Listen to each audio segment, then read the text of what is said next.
me queda menos tiempo para efectos. Así que los chicos eligieron sesión de créditos. Bien. Pregunta de examen fue, en algún Es examen. cierto, tenés razón. Sí, Hoy entonces van a ser dos temas que suelen ser preguntas de examen. sí, sí, muy seguido últimamente. Y bueno, que también pueden elegir para el examen oral. También. Aparentemente, se vienen los exámenes orales, ¿eh? Después de la mesa regular. Estuve hablando con el profesor Zavale y bueno, viste que hemos hablado y él tiene toda la intención de que bueno, sea así, para ver si con el cambio de modalidad mejoramos un poco la calidad de los exámenes, de la expresión de los chicos. ¿M? No sé qué opinan ahí Sí, los y de la alumnos. interpretación de la consigna, básicamente. Claro, exacto. Bueno, vamos a empezar. Ahora tenemos a 47. No sé si está Kiki, pero no importa. Kiki, si no podés estar. Está también Mati, así que vamos a dar comienzo, si les parece.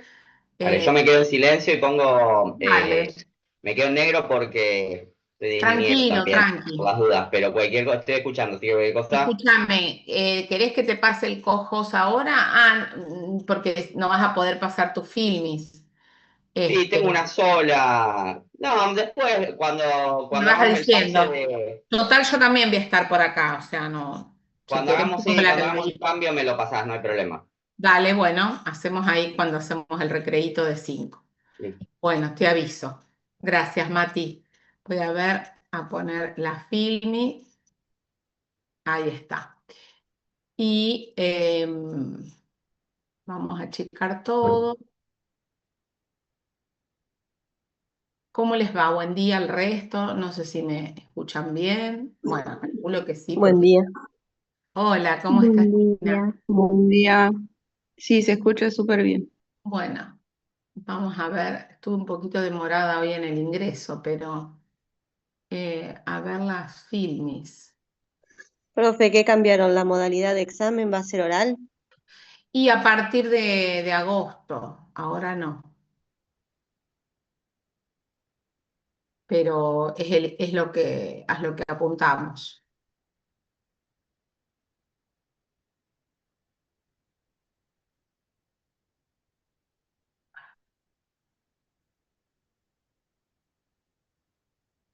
A ver acá.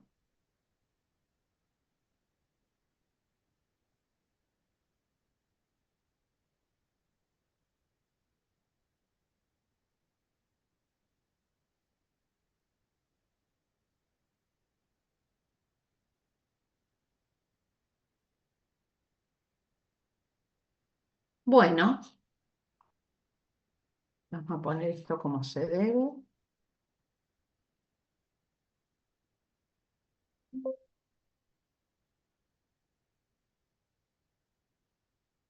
Bueno, anoche hablaba con Kiki del centro de estudiantes, Kiara, y me decía que, bueno, es un tema que si lo damos con transmisión de las obligaciones, el de efectos es un tema extenso. Y por la recurrencia y las falencias que hemos visto en el último examen, hemos decidido incorporar en esta clase, en la segunda hora, el tema de mora, como adelantábamos recién con Matías. Si bien es un tema que está dentro de la unidad de pago de modos extintivos, lo vamos a ver en la segunda hora. Así que más o menos a partir de las 10:15 van a estar viendo ese tema. Nos vamos a quedar con otro tema que yo les ofrecí del día de hoy, que es el tema de la transmisibilidad de los derechos obligacionales o de las obligaciones. Y bueno, puntualmente esto se puede dar por dos vías, ya lo habíamos adelantado en parte general. Esta transmisión de los derechos y de las obligaciones se puede dar por actos entre vivos o mortis causa. Entonces, cuando yo interrumpo es que estoy haciendo entrar compañeros, ¿eh?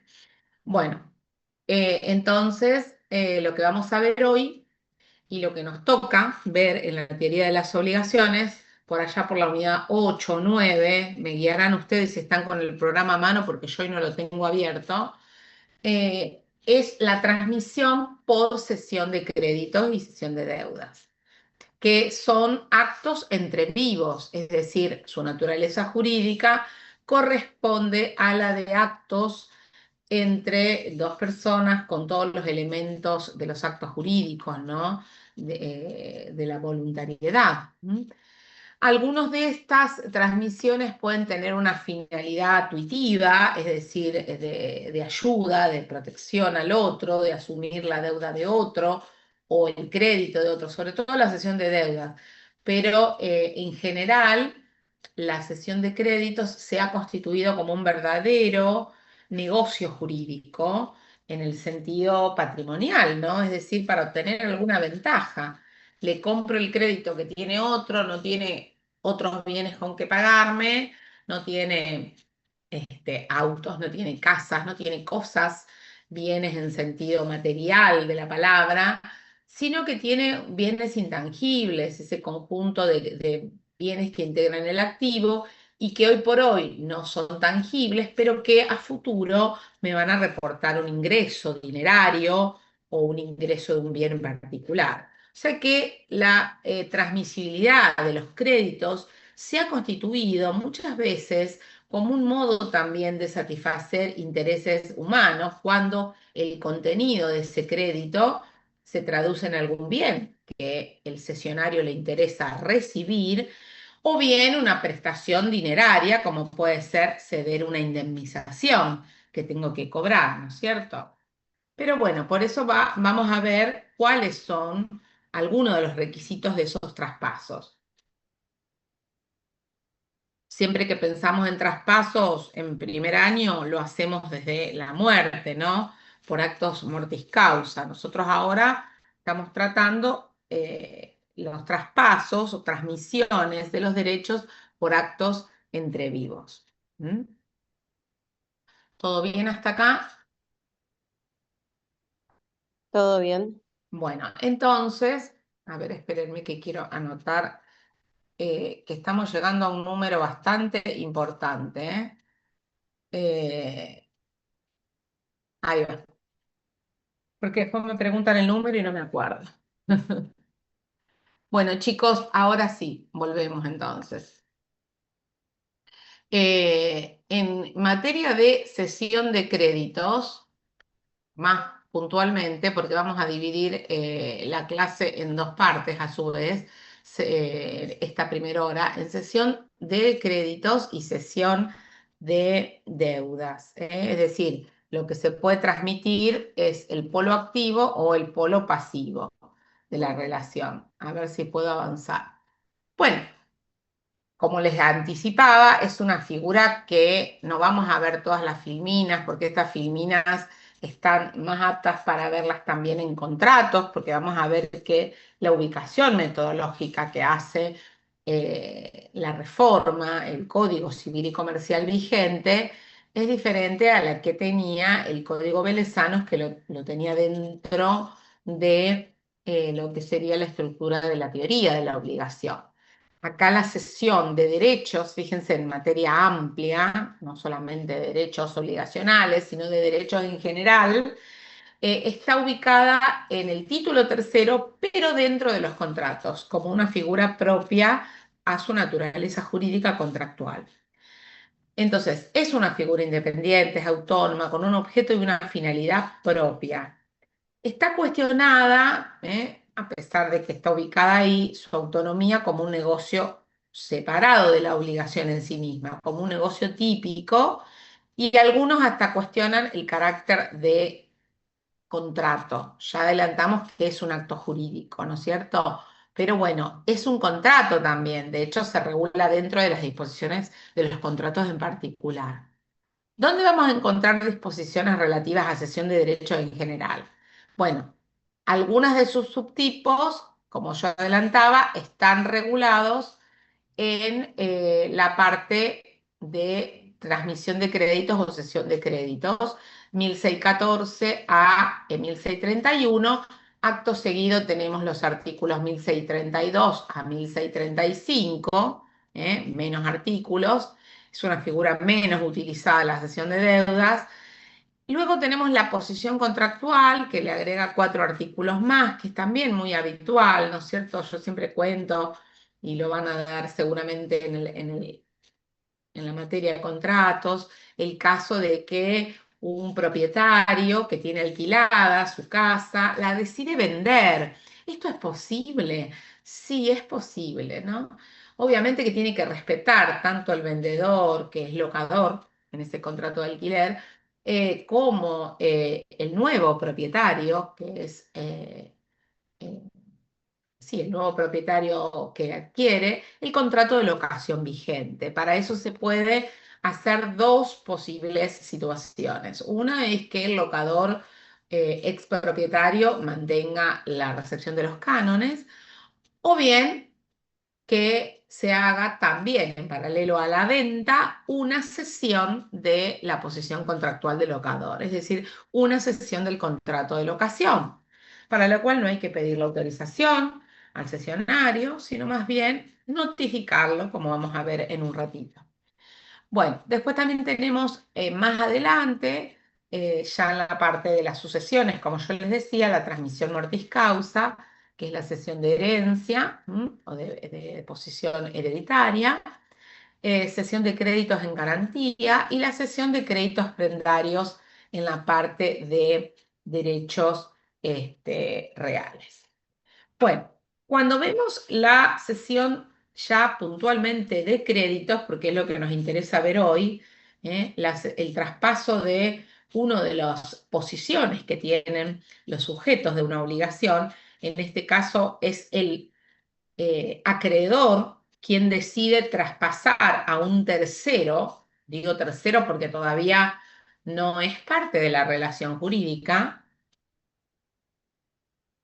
obligacional. Ustedes saben que tenemos dos polos, el acreedor y el deudor, y cuando digo parte puede haber varios acreedores o varios deudores, pero bueno, acá lo que interesa es que lo que se transmite es la parte creditoria, ¿sí? Entonces a ese sujeto le vamos a llamar cedente, ¿sí? Es el acreedor quien transmite, o los acreedores quien transmite la titularidad del derecho del crédito. A ese derecho estamos haciendo referencia. Luego tenemos por otro lado el cesionario, quien resulta el nuevo titular del derecho transmitido. ¿Sí? Es decir, el tercero que viene a tomar esa posición que tenía en la relación obligatoria el acreedor. Entonces tenemos el acreedor cedente y el acreedor cesionario, podríamos decir. Yo siempre le agrego esa palabra para relacionar y ubicarme que estoy en la sesión de créditos.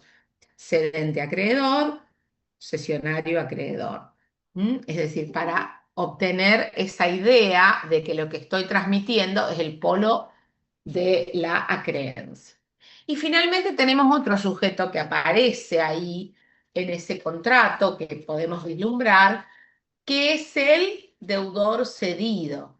Es ese sujeto que se mantiene incólume en la relación, no tiene ninguna modificación, y esto es lo que nos permite decir que estamos en presencia de la misma relación obligatoria y lo diferencia con un instituto que vamos a ver el viernes con Enzo Caston Jauregui, que es la novación, donde el deudor cedido tiene una posición más activa en la decisión, porque el acto puede ser o debe ser triangular para que haya novación. Hay un cambio de una obligación por otra. Acá no, es la misma obligación, que lo único que se transmite es la faz activa o derecho creditorio. Bueno, lo interesante, a pesar de que veamos estos tres sujetos que están marcados en color, es que únicamente del contrato, del acto jurídico de cesión, son dos: el cedente y el cesionario, el acreedor cedente y el acreedor cesionario. ¿Hay otros interesados? Por supuesto que los hay, por supuesto. Hay otros interesados. El primer interesado, ¿cuál va a ser?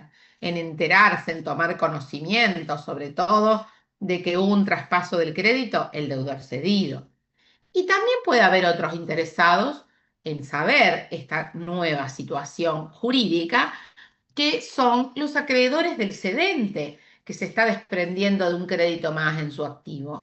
Y también los acreedores del cesionario, que pueden estar tomando conocimiento o debiendo tomar conocimiento de que se va a engrosar el activo con ese crédito que recibe el acreedor cesionario. O sea que lo interesante es que ustedes hoy entiendan que en la relación, si bien aparecen varios sujetos involucrados, los únicos, y ahí viene la pregunta de examen, los únicos partícipes del acto son el cedente y el cesionario. A ver que acá no puedo pasar y avanzar. Siempre me pasa lo mismo, ¿no? Que no puedo avanzar y no me andan las flechitas.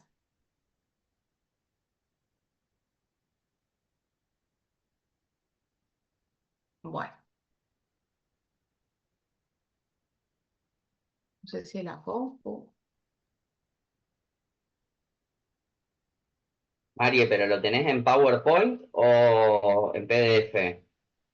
No sé cómo lo tengo. Yo lo abrí y no lo puedo avanzar. Siempre me pasa lo mismo.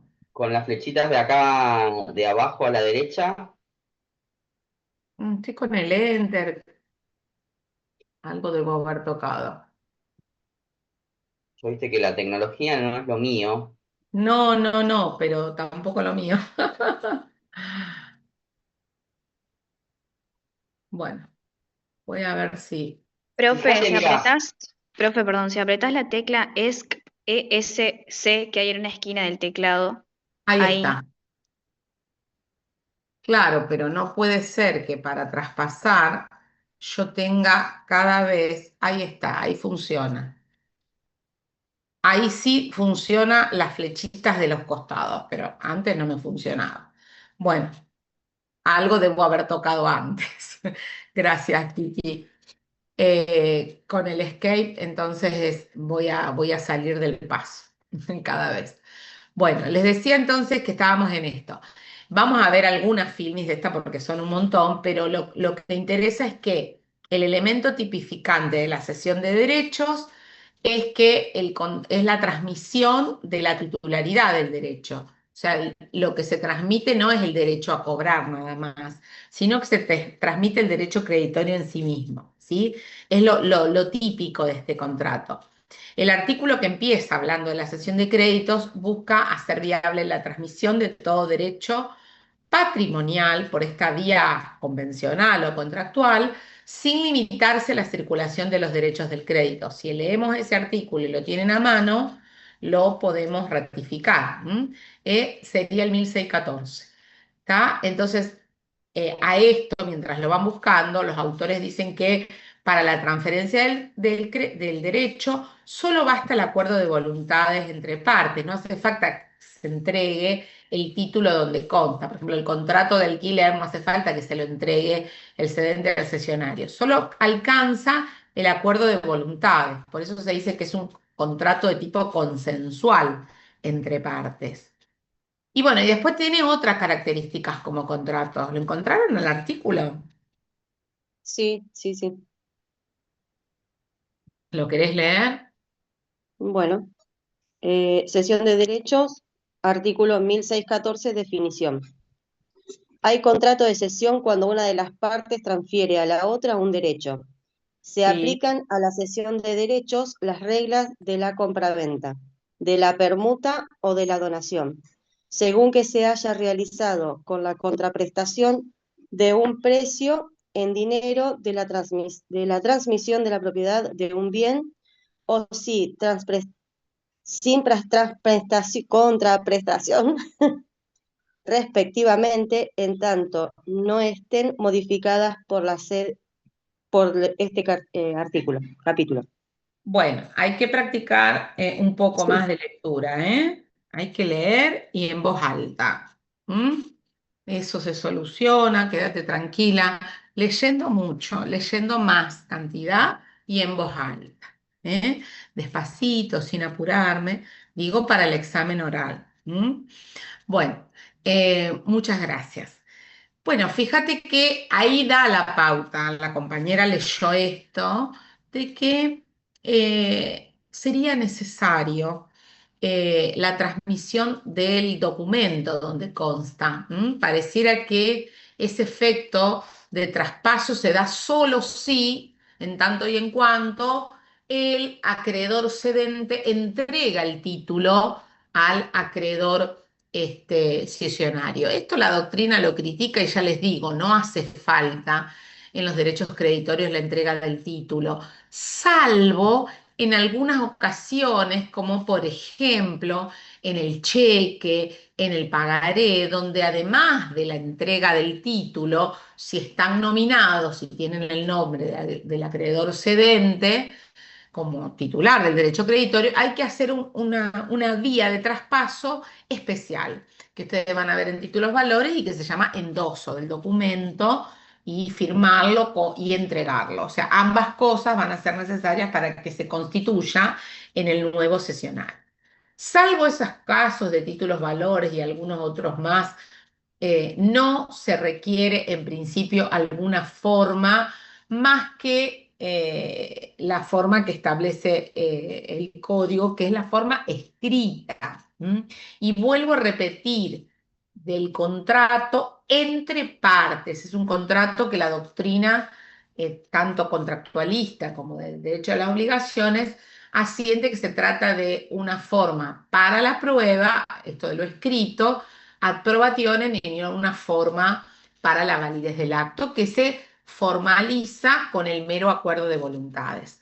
Además de esas características de ser un acto jurídico consensual, la cesión de créditos y de deudas, puede tener estas otras características que nosotros no vamos a analizar ahora porque se las vamos a dejar, como dije antes, para contratos y tampoco se las pedimos en el examen.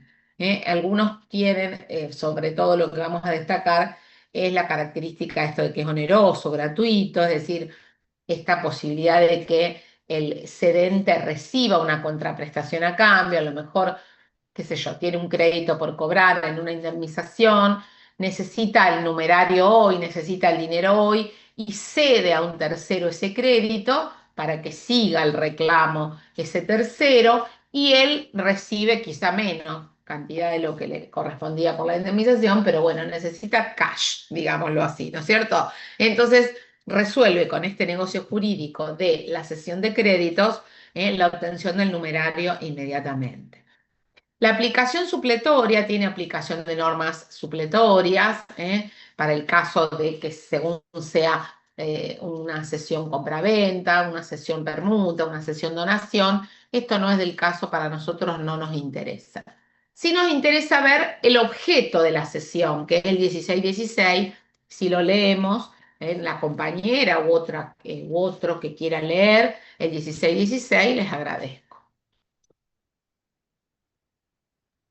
Yo lo tengo acá, si querés lo leo, profe. Bueno, quien pueda y quiera. Derechos que pueden ser cedidos. Todo derecho puede ser cedido, excepto que lo contrario resulte de la ley, de la convención que lo origina o de la naturaleza del derecho. Bien, bien. Eh, Perfecto. Fíjate que es amplio, ¿eh? Es amplio esa normativa para después en el artículo siguiente, tiene varios artículos, la sesión de derechos, es un perfil amplio, la regla general es que todo derecho es cesible, salvo una prohibición. Legal, dice tres posibilidades, legal, convencional o derivada de la naturaleza del derecho cedido. Entonces, ¿qué puede cederse? Y todos los derechos creditorios, tanto sean obligaciones de dar, de hacer y de no hacer, derechos y acciones reales también, las acciones de sociedades anónimas, de cuotas partes societarias, es decir, que van a ver que no solamente bienes tangibles o derecho a esos bienes, sino también derechos intangibles, como las acciones de una empresa, ¿no? De una sociedad que van a ver en comercial o en derecho de la empresa. En materia de acciones reales también se admite la cesión de la acción hipotecaria, o sea, los derechos los privilegios que traen tener este tipo de acreencia, también es cesible, junto con la acción de reivindicar una cosa y la acción de negar una cosa. Entonces, el dueño de esa cosa que podría ejercerla la puede ceder a un tercero para que él rescate el inmueble o la cosa mueble que esté en poder ilegítimamente del tercero. Qué cosa interesante, ¿no? Pero lo vamos a dejar ahí porque excede lo que sería la cesión de créditos que está en la segunda parte. Lo que a nosotros nos interesa es que la única excepción que admite, o las únicas excepciones que admite el artículo, son de tres tipos. Una prohibición legal, una prohibición por las partes de no ceder, por ejemplo, el contrato de alquiler, o una derivada de la naturaleza del derecho cedido. A ver, una obligación de operar, no me da lo mismo que la haga cualquier cirujano. Yo elegí a este y este no aparece en el quirófano y pretende operarme otro. No tengo por qué aceptarlo. La naturaleza del derecho cedido no admite esa posibilidad. Hay toda una discusión con el tema de la acción para reclamar el daño moral en un accidente que tenga el cedente, por ejemplo, él puede ceder su derecho a reclamar el daño moral. Digamos, hay posibilidad de ceder los derechos de reclamar el daño patrimonial que refieran a los daños a su vehículo, pero los daños que refieren a su salud o los daños que refieren a sus propias lesiones sobre su cuerpo o el daño moral accesible. Bueno, hay toda una discusión en la doctrina porque vamos a ver que muchos autores, asimilándolo a los bienes inembargables, dicen que no serían cesibles, ni tampoco atacables por acción subrogatoria, esos créditos futuros a los que pueda tener derecho ese acreedor. Muy bien. Pueden cederse todos los derechos que integran el patrimonio, personales, reales e intelectuales, esto ya lo dijimos, así como sobre cosas futuras, derechos hereditarios, etcétera. Ojo que para ceder derechos hereditarios hay también limitaciones, como ser heredero. O sea, uno puede decir, bueno, te cedo los derechos para cuando muera mi papá, mi mamá, los derechos que me toquen. No, no podés ceder eso porque no sos heredero. Para ceder derecho hereditario tenés que ser heredero. ¿Me explico? No puedes hacerlo de antemano. Esa es una limitación que van a ver en sucesiones más adelante. ¿Mm? Y ahí tenés la limitación de las normas, o sea, la normativa cuando prohíbe ceder o traspasar, que lo tenés en la teoría del acto, el 279, el 280, sería todo lo que está prohibido ceder. Bueno, otra vez se trabó esto y volvemos al punto. Ahí parece que avanza. Bueno, todos los derechos reales, el dominio, bueno, nos vamos a ir de acá. Nos vamos a ir y ahí decíamos las tres excepciones de la ley, del contrato, de la imposibilidad de la naturaleza del derecho y la prohibición de ceder. La naturaleza del derecho sería también abarcativa de los derechos inherentes a las personas o lo que nosotros llamamos intuito personal. ¿Mm? Bueno, ahí está la autonomía de la voluntad que se replica en estos artículos y vamos a pasar un poquito esto para ver lo que nos interesa que sepan ustedes en nuestra materia en obligaciones, que son los efectos de este contrato de cesión de derechos. La transmisión de un crédito cuya cesión se encuentra vedada es inválida, o sea, prohibida, a eso se refiere. ¿Cuándo puede haber un acto nulo de traspaso? Puede ser por nulidad absoluta, hay un supuesto de prohibición legal, no se puede transmitir un órgano, ¿no? Un objeto prohibido de ser objeto de obligaciones, un derecho que es de otro, no mío. Eso está prohibido. Y después tenemos nulidades relativas, porque había una prohibición convencional, por ejemplo, yo no te podía traspasar el contrato de alquiler y sin embargo lo hice, y bueno, y entonces puede ratificarlo el dueño de la casa si acepta ese tercero como nuevo acreedor. Bueno, el derecho permanece en el patrimonio del cedente, sujeto a las acciones que puedan ejercer los acreedores afectados, se refiere. Con respecto a la forma y a la prueba de la cesión, hay algunas reglas propias de este contrato. La regla general es que, como yo les dije, es un contrato que tiene una forma escrita que está en el 1618, pero la forma es no solemne, dice la doctrina. O sea, si no la haces a la forma escrita, no está invalidado el acto, no es que no hubo sesión, sino que, bueno, queda sujeto a plasmarlo alguna vez en algún instrumento privado. Es para las partes, ¿sí? Para acreditar la prueba que hubo traspaso, pero no es necesaria la forma para la validez. Y sí es necesaria para la validez en aquellos actos de crédito, de obligaciones que ya figuraban en una forma especial. Por ejemplo, los que están en el inciso A, B y C por escritura pública.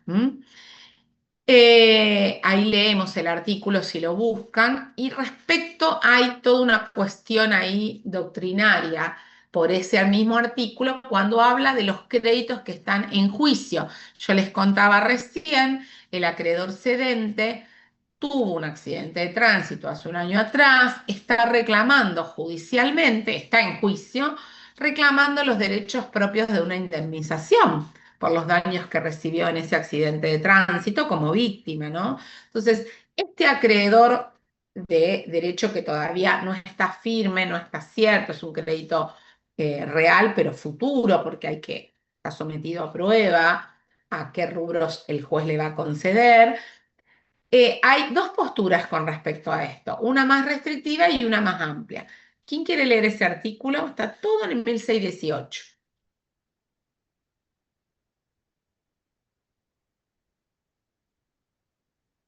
A Leo, ver, profesora.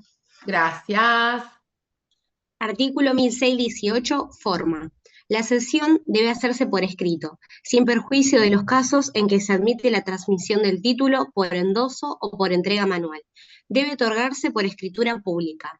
A. La cesión de derechos hereditarios. B. La cesión de derechos litigiosos. Si no involucran derechos reales sobre inmuebles, también puede hacerse por acta judicial, siempre que el sistema informativo asegure la inalterabilidad del instrumento. C. La cesión de derechos derivados de un acto instrumentado por escritura pública. Muy bien, o sea que yo me voy a tener, como siempre, como toda regla, aprender las excepciones de memoria. Es así, ¿no? O sea, ¿cuándo uso la memoria en derecho? Cuando tengo las excepciones, porque la regla es lo que más rápido me va a quedar. Entonces, la regla es que es un acto formal, como puse arriba, no solemne, o sea, la forma escrita empieza el artículo. No hay otro requisito de forma, salvo estos casos que leyó la compañera, y la duda es con respecto a los créditos litigiosos, si la forma esta que agrega parte de la escritura es una forma ad probationem o es una forma solemne. El criterio restrictivo dice que la existencia y legitimidad depende de un pronunciamiento judicial ya entablado, o sea que hay que incorporarlo o no a la escritura o al instrumento del acto judicial al expediente. Entendemos que sí, que como en vez de pagarle a A, ahora hay que pagarle a B la indemnización, el juez tiene que tomar conocimiento, la otra parte en el juicio tiene que tomar conocimiento de que hubo un traspaso del crédito. Entonces, la tesis amplia dice que no haría falta. La amplia considera que solo se necesita que el derecho se encuentre en la órbita judicial, es decir, que sea litigioso, por eso decimos que haya entrado en la órbita del reclamo por parte del acreedor del cedente, aunque no se discuta todavía sobre él, que, digamos, haya aparecido, por ejemplo, en un proceso de sucesión, reclamado porque el fallecido tenía ese reclamo iniciado y entonces lo plantea el pariente en el juicio sucesorio. Entonces, hay dos posturas con respecto a si tenemos que incorporar esa acta judicial que nombró la compañera en el expediente donde se está discutiendo el crédito o no. Una tesis restrictiva, una tesis amplia. Cuando hay posturas, no hay una solución, hay posturas. Entonces, ustedes, depende de dónde estén, para más seguridad, si yo tuviera el acta judicial, lo incorporaría, aplicando una tesis restrictiva y justamente para que ya la sentencia haga valer esa cesión. Incluso cuando esa cesión de derechos hereditarios se produce mortis causa, muchas veces el que inicia la sucesión es el cesionario, es ese tercero que adquiere los derechos hereditarios de ese hijo del causante, del fallecido, del causante, que le transmite a su vez su derecho, obviamente post-mortem, como estaba diciendo, a este nieto o a este fulano, a este amigo, para no recibirlo en forma directa. Bueno, efectos de la sesión. Acá nos vamos a quedar lo que resta de esta hora de las 9. ¿Qué es lo que siempre pedimos? Los efectos de un instituto son las consecuencias jurídicas que apareja el instituto. En este caso, ¿qué consecuencias jurídicas apareja estar en presencia de un contrato de cesión de créditos? Bueno, tenemos de dos tipos. Primero, los efectos entre partes y los efectos respecto a terceras personas. ¿Quiénes son las partes? Vamos a empezar diciendo. ¿Quiénes son las partes? A ver, recuérdenme. El cedente y el cesionario. Muy bien, muy bien. Lo que dijo la compañera, ratificamos que son dos, acreedor cedente y el acreedor cesionario.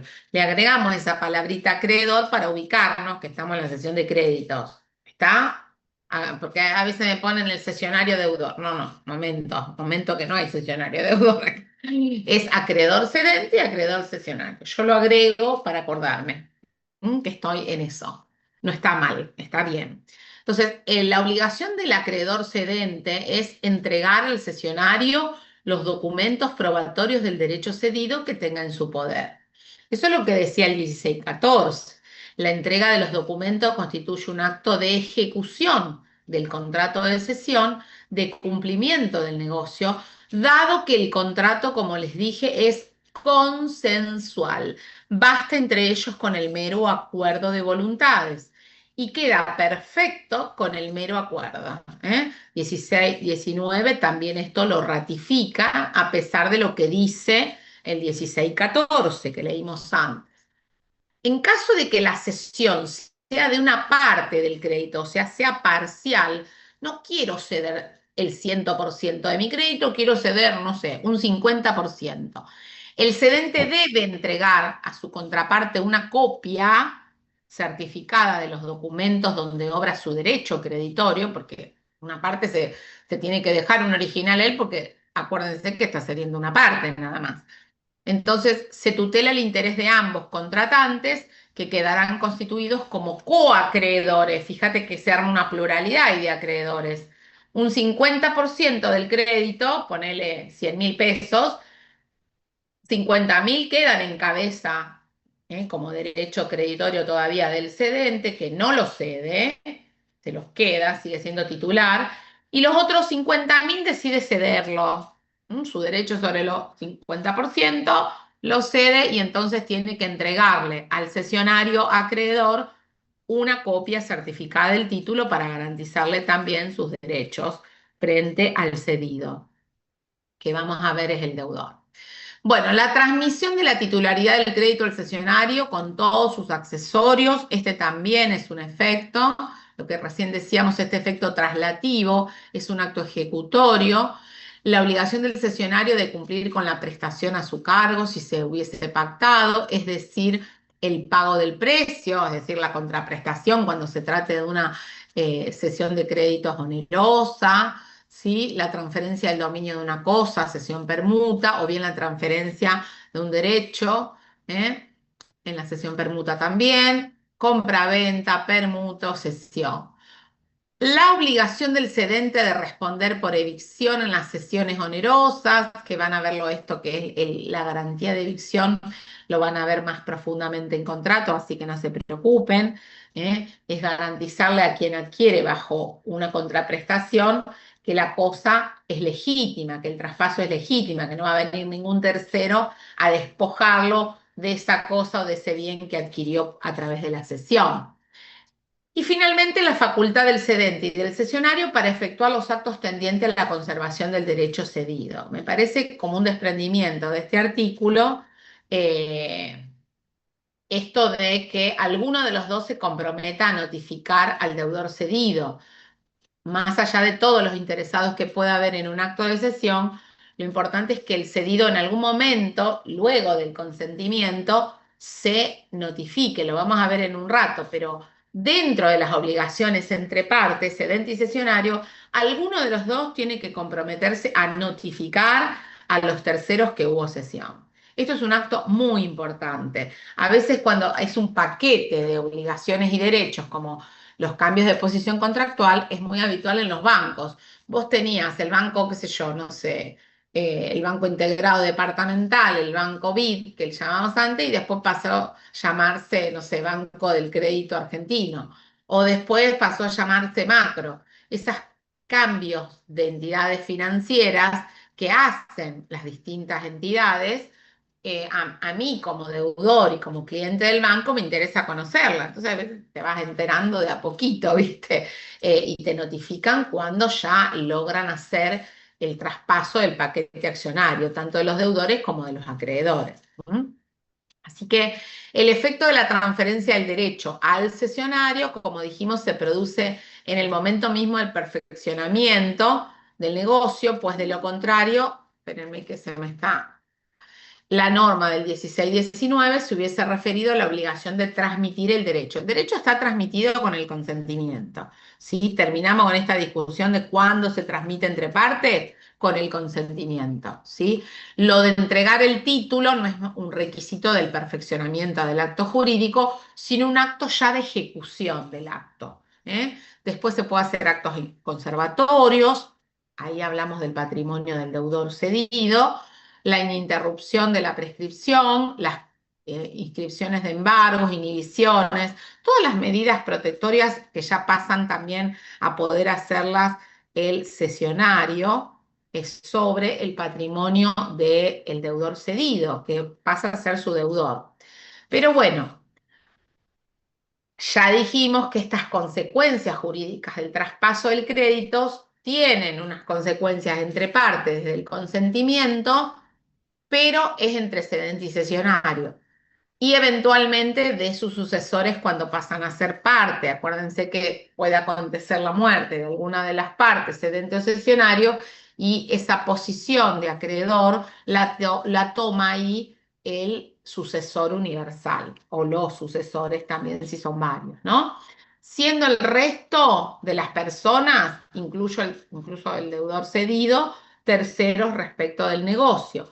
¿Quiénes son terceros? Está en el artículo 1620 y 1621, tienen un interés legítimo en la cesión, estas terceras personas, que pueden verse afectado por el negocio celebrado. ¿Quiénes? Primero lo tenés ahí en verde en el centro de la pantalla, al deudor cedido, que tiene un interés directo en el mismo por ser quien debe cumplir con la obligación que se ha transmitido. Luego tenés acreedores del cedente, que acordate que el cedente se está desprendiendo de parte de su activo y entonces puede afectarle la salida de ese bien del patrimonio de su deudor, que estaba esperando en expectativa los acreedores de ese cedente que ingrese ese bien.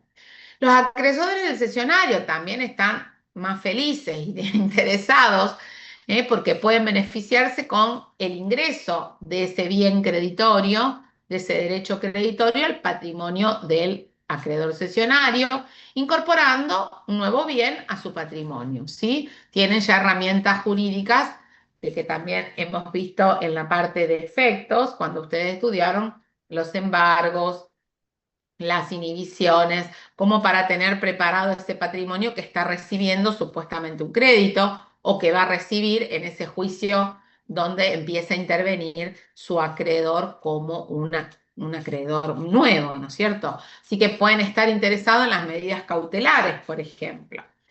Sucesivos sesionarios, porque a su vez este que recibió el sesionario, a su vez puede transmitirlo otra vez a terceros. Y ahí esos acreedores de esos interesados, o esos nuevos sesionarios pueden estar interesados en ese crédito. Acuérdense que un juicio en Argentina puede durar 1, 2, 3, 4 años de acuerdo a las distintas instancias. Así que bueno, puede haber otros sesionarios sucesivos, o parciales, ¿no? Primero cedo un 50% a uno y después cedo un 50% a otro, lo que estábamos diciendo anteriormente con la cesión parcial. Bueno, hasta ahora, ¿cómo vamos?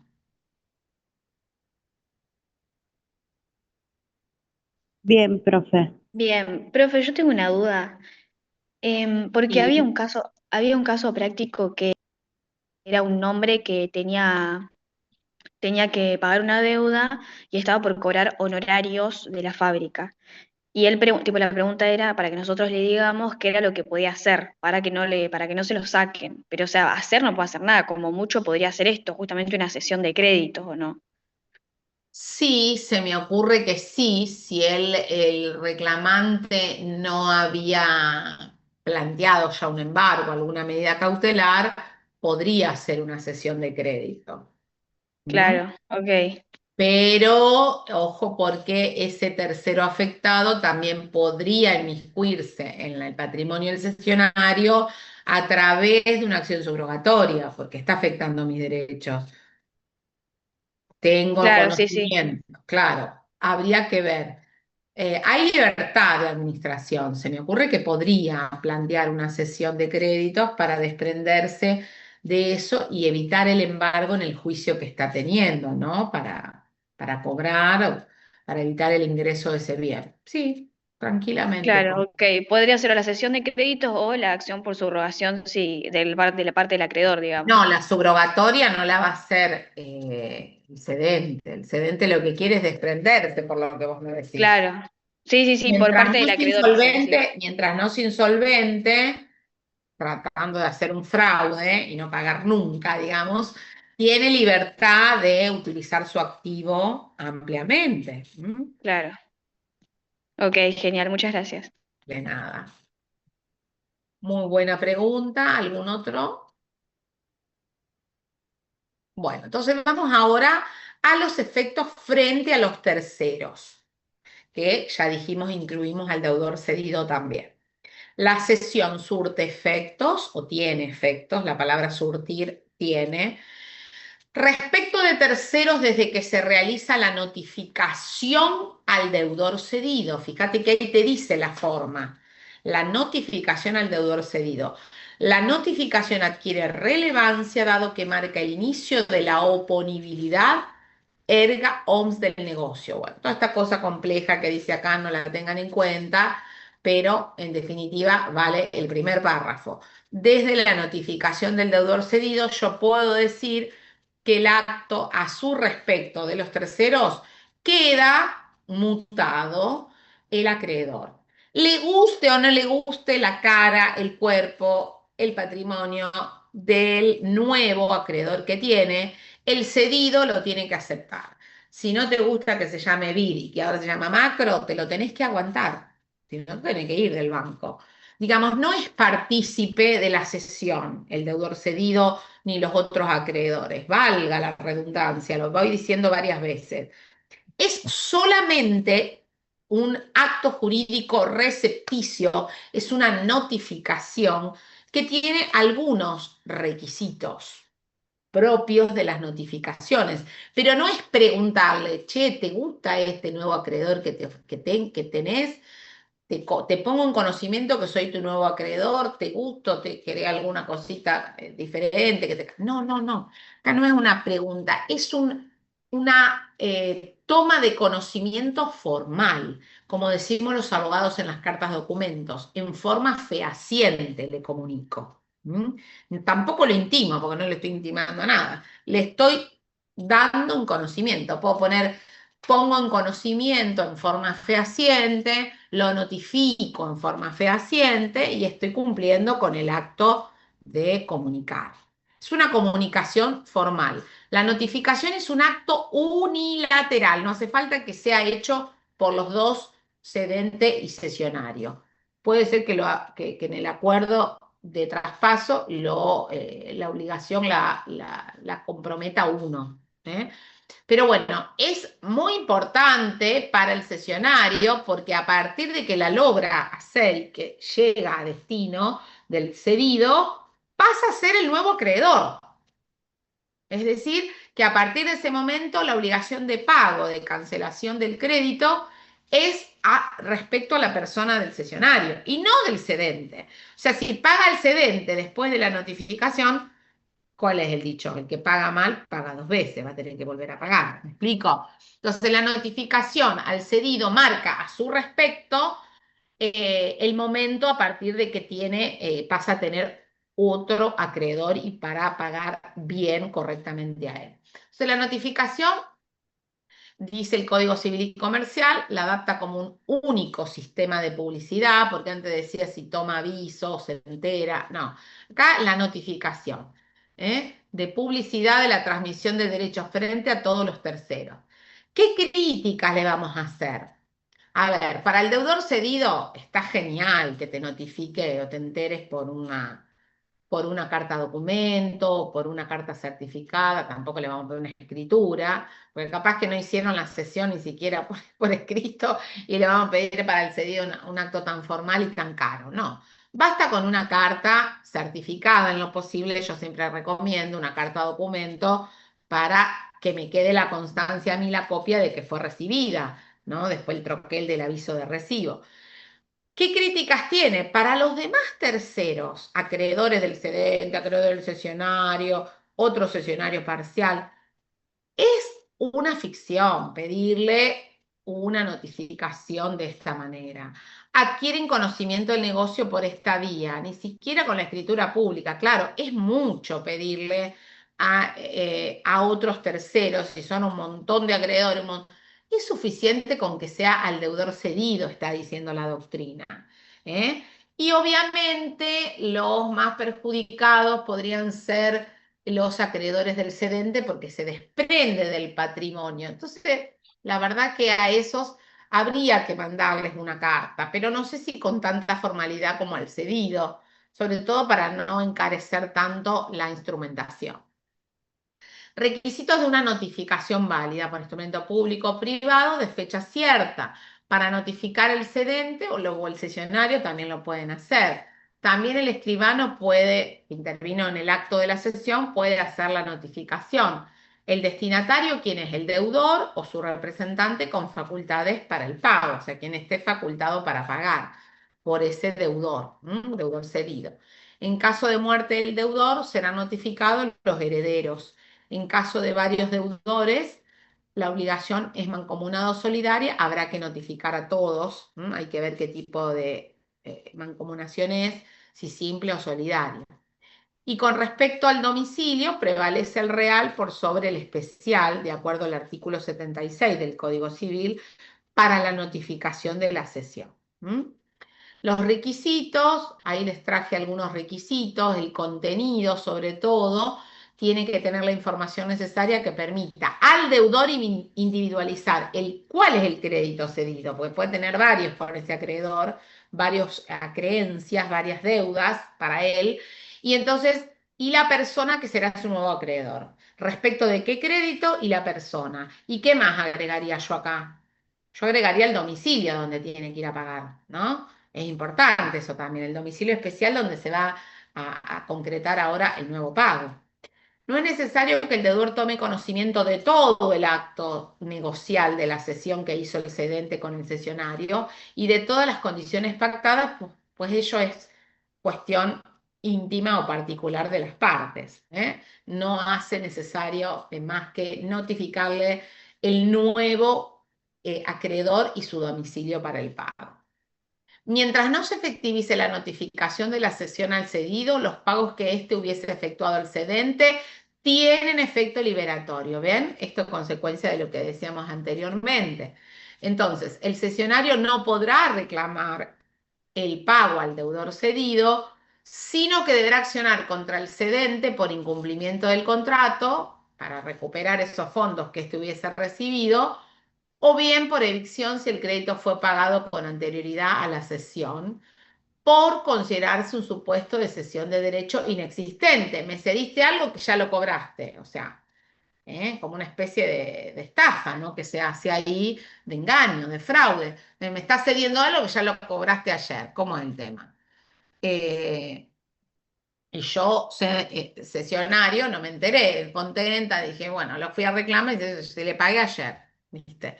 Bueno, o sea que ojo con ese tema porque también se puede presentar ese delito que llamamos de estelionato, de vender cosas que no existen o que ya no están en el patrimonio del propio acreedor cedente. Bueno, la aceptación, dice, es toda manifestación del deudor expresa o tácita mediante la cual reconoce estar informado. Che, deudor cedido, vos sos tercero, pero venite también. Hacemos una escritura y cedemos el contrato de alquiler porque vendí la casa. Es un acto no donde le pedís conformidad, sino donde lo pones en conocimiento de manera fehaciente. En vez de por la notificación, lo haces presencial a través de un acto de aceptación. O sea, en vez de mandarle una carta documento, o como decíamos antes, por vía de un telegrama, lo haces a través del mismo acto de cesión. A lo mejor, digo, no para pedir el consentimiento, sino para formalizar esa toma de conocimiento y que quede informado fehacientemente. No tienen las mismas exigencias que la notificación, porque ahí sí, fíjate que se puede estar enterando de un montón de otras cosas entre cedente y cesionario, pero puede hacerse en el mismo acto o en un instrumento aparte, que lo haga el mismo escribano, el mismo abogado. Es aconsejable que se adopten medidas acordes por la posterior prueba, ¿no? Entonces, es importante que la aceptación también quede instrumentada claramente, porque ese toma de conocimiento puede ser cuando viene a pagar al mismo estudio jurídico, uno le hace un aviso ahí formal y le pone fecha y demás, lo único que no va a tener fecha cierta, hay que ver si están las otras partes, pero bueno, si es instrumento privado, no va a tener fecha cierta, como si la tiene una carta documento. La notificación al deudor cedido impide que los acreedores del cedente embarguen a futuro el crédito transmitido. Por eso decíamos, fíjese qué importante es la notificación a este personaje, que no es parte, pero es el tercero más interesado de todos. Vuelvo a tener el problemita de no poder transmitir. Ahí está. La oponibilidad a otros terceros. Otros eventuales cesionarios, hay algunos artículos ahí, del mismo crédito, la mala fe o error del cedente. El primero en ser notificado, esto es lo mismo que la obligación de dar cosa cierta, que vimos el otro día, el conflicto de varios acreedores. Acá sería el conflicto de varios cesionarios. No se transmite parcialmente, sino que se transmite todo el crédito a varios. Hoy le transfiero a Mariela, mañana le transfiero a Matías, pasado mañana le transfiero a Kiki. ¿Por qué hago eso? Porque necesito plata. Entonces necesito obtener numerario y no se me ocurre mejor idea que hacer un traspaso, obviamente ilegítimo, para obtener más fondos. Entonces, bueno, ¿por qué puede interesarme esta mala fe o error del cedente? Bueno, habrá que probar, vieron que el error no se presume, el error en derecho hay que probarlo, tiene que ser de hecho, esencial y toda la cuestión de la voluntad, ¿no es cierto? O sea que, en definitiva, lo que nos interesa, conflicto de cesionarios, ¿quién se queda con el crédito? Es el que de la cuestión. El primero en ser notificado o acepte el deudor cedido es el que perfecciona la transferencia del crédito. No importa la transferencia de su acto negocial. la cesión de crédito entre partes. Lo que va a definir quién se queda en definitiva en este conflicto de tres acreedores cesionarios es el que primero notifique al cedido. Fíjate vos qué interesante, ¿no es cierto? Y lo vas a leer en el 1626. Si se hubiesen hecho muchas notificaciones de una sesión en el mismo día, los diferentes sesionarios quedan en igual línea, mira esto, aunque las sesiones se hubiesen hecho en diversas horas. ¿Y esto de igual línea qué es? Y bueno, si es un crédito vamos a fraccionarlo entre tres. Si se debía 999, 333 cada uno. Fíjate cómo lo resuelve cuando es cuestión de horas, ¿no? Y se notifican al cedido los tres en el mismo tiempo, como que se fracciona el crédito. Cosa particular, ¿no? Para darles un poco a cada uno.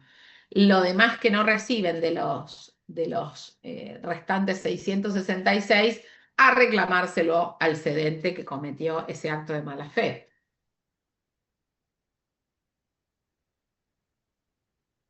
Bueno, ¿qué les parece entonces? ¿Les gustó la sesión? Hay ahí un poquito más para hablar de la transmisión de deudas. Solamente voy a decir de esto que es un instituto muy nuevo, que no se utiliza tanto como la cesión de créditos, porque la verdad que nadie quiere tener un nuevo deudor en su vida, digo yo, y digo, no me quiero arriesgar, ya con este que tengo bastante. Ahí también es un acto bilateral entre el deudor y un tercero. ¿Y por qué yo, como acreedor, tengo que verme afectado a analizar si este nuevo deudor es solvente o no solvente? Para que haya un verdadero traspaso, tiene que haber novación por deuda. Es decir, el acreedor tiene que tomar conocimiento y tiene que decir, sí, me gusta este nuevo acreedor, libero al primer deudor, porque no es lo mismo transmitir un crédito que transmitir la posición de deudor. Por eso es que tardó tanto en incorporarse. Entonces, no me da lo mismo este inquilino que este otro, este María, comprador que este otro. Decime, ¿sabés dónde se vio mucho en los últimos años? ¿en Con toda la dónde? inflación que hubo en los planes de ahorro.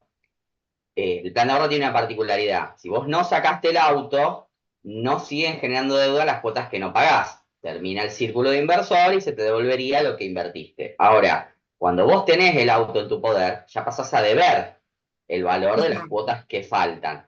Mucha gente con la inflación que hubo, se le disparaban las cuotas al doble, al triple, al cuádruple y no las podía pagar. Entonces, en ese caso, vendían el auto y para poder vender el auto sí o sí tenía que haber una cesión de deuda, porque el plan... Porque ya no tenías el auto, era el plan, el No, derecho sí, tú ya lo tenías, vos vendías el auto, pero tenías que, el que compraba tenía que seguir pagándole las cuotas al plan de ahorro, entonces el plan de ahorro pasaba a tener un nuevo deudor.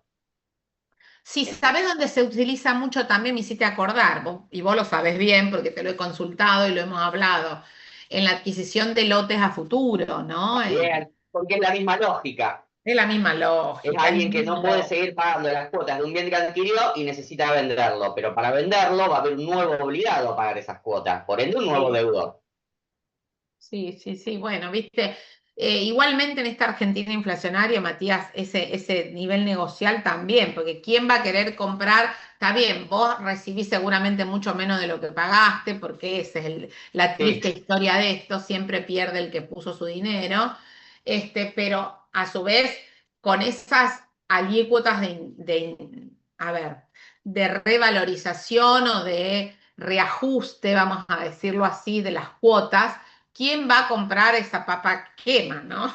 sí, sí. El Entonces, tema es ese, es difícil encontrar vendedor, comprador, perdón. comprador de esos paquetes de planes de ahorro donde ya la cuota se te disparó a arriba de 1.000.000 de pesos. Sí, La sí. cuota que mensualmente era 500, o sea, no todo el mundo puede hacerlo y, bueno, salvo que ya esté pronto a licitar y digamos, a conseguir ese bien. Pero bueno, Ujú. muy interesante, es verdad, me hiciste acordar el ejemplo ese que pasa en autos y que pasa también en Argentina en bienes comprados al pozo, ¿no? Que todavía no están construidos, o en loteos que todavía no están aprobados. Bueno, se denomina traspaso de deudas al fenómeno por el cual, en virtud de un convenio modificatorio de la posición contractual pasiva, se transmite a un tercero la calidad de deudor sin extinción de la obligación primitiva, porque si hay extinción del deudor primitivo, estaremos en presencia de una novación. Los cambios del deudor vienen asociados a necesidades económicas indiscutibles. Vamos a ver los modos, leemos estos 3 artículos y lo dejamos a Matías que retome porque él tiene que dar ahora la sesión de, perdón, la mora.